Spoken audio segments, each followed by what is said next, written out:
আসন্ন জাতীয় সংসদ নির্বাচনকে সামনে রেখে পুরো দমে প্রচারণা চালাচ্ছেন প্রার্থীরা। ভোটারদের আকৃষ্ট করতে দিচ্ছেন নানা প্রতিশ্রুতি। নির্বাচিত হলে কি করবেন তা জানাতে দেশজুড়ে গণসংযোগ ও সভা সমাবেশে ব্যস্ত সময় পার করছেন বিএনপি, 10 দলীয় জোটের জামায়াত, এনসিপি সহ অন্যান্য দলের প্রার্থীরা। প্রতিনিধিদের তথ্যচিত্রে দেশের বিভিন্ন জেলার প্রার্থীদের প্রচারণার আরও খবর জানাচ্ছেন আব্দুল হামিদ। ত্রয়োদশ জাতীয় সংসদ নির্বাচনকে সামনে রেখে দেশজুড়ে বইছে নির্বাচনী হাওয়া। গণসংযোগ আর সভা সমাবেশে নানা আশ্বাস প্রতিশ্রুতি দিয়ে ভোটারদের মন জয়ের চেষ্টা চালাচ্ছেন বিএনপি, জামাত সহ অন্যান্য দলের প্রার্থীরা। দিনাজপুরের বিরামপুরে নির্বাচনী প্রচারণা চালিয়েছেন দলটির জাতীয় স্থায়ী কমিটির সদস্য ও পদপ্রার্থী ডাক্তার AZM জাহিদ হোসেন। দুপুর উপজেলার পৌর এলাকায় ভোটারদের দাঁড়ে দাঁড়িয়ে গিয়ে গণসংযোগ করেন তিনি।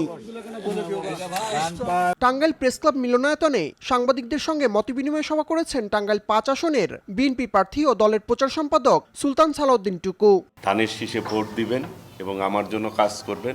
আমি আমার জায়গা থেকে আপনাদের সাথে ভাই হিসাবে সার্বক্ষণিক আমাকে আপনারা পাশে পাবেন।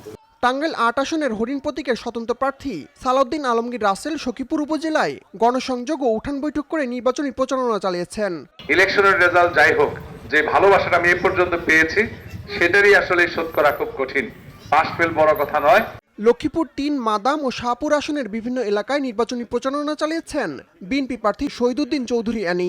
সামাজিক আন্দোলনের মাধ্যমে মাদক মুক্ত একটা লক্ষ্যে আমরা গঠন করতে পারি, সেজন্য আমরা সবাই মিলে দায়িত্ব নিয়ে সে কাজটুকু সম্পন্ন করব। নেত্রকোনা 1, কলমকান্দা, দুর্গাপুর আসনের ধানের শীষে প্রার্থী ব্যারিস্টার কায়সার কামাল নির্বাচনী এলাকায় ভোটারদের কাছে গিয়ে নির্বাচনী জনসংযোগে অংশ নেন।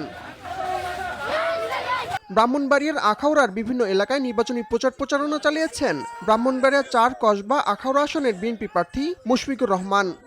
বিশ্বাস করে বলে আমার প্রতি তাদের এত সমর্থন, এত ভালোবাসা এবং তাদের এই সমর্থনের জন্য আমি তাদের কাছে কৃতজ্ঞ। পঞ্চগড় 1 আসনের বিএনপি প্রার্থী ব্যারিস্টার নওশাদ জমির ব্যানার ফেস্টুন টানিয়ে আচরণবিধি ভঙ্গ করেছে এমন অভিযোগ তুলে পক্ষপাতিত্বের দায়ে রিটার্নিং কর্মকর্তা ও জেলা প্রশাসকের পদত্যাগের দাবিতে বিক্ষোভ কর্মসূচি পালন করেছে একই আসনের 11 দলীয় জোটের প্রার্থী সার্জিস আলম। দুর্নীতি কিংবা দামি কিংবা রাতের নির্বাচনের কারণে স্বৈরাচার তৈরি হয়েছে, সেই নির্বাচনের মেকানিজম করতে দিয়ে আমরা আরেকটা স্বৈরাচার হতে দিতে পারি না। ময়মনসিংহের ধোবাউড়া এরশাদ বাজারে নির্বাচনী জনসভা করেছেন বিএনপির যুগ্ম মহাসচিব ও ময়মনসিংহ 1 হালুয়াঘাট ধোবাউড়া আসনের প্রার্থী সৈয়দ এমরান সালে প্রিন্স। দরকার হলে উপজেলা প্রশাসনে গিয়ে বসে থাকবো। ভোলা 1 সদর উপজেলার দুর্গম গ্রাম ও চরাঞ্চলে মোটরসাইকেল যোগে প্রচারণা চালিয়েছেন বিএনপি নেতৃত্বাধীন জোটের প্রার্থী বাংলাদেশ জাতীয় পার্টির chairman barrister Andalib Rahman Partha. Motor bike দিয়ে নেওয়া যায় কোনো উপায়ও নাই। আপনি দেখলেন রাস্তাঘাটের যে অবস্থা, তা motorcycle is the only way that you can reach them.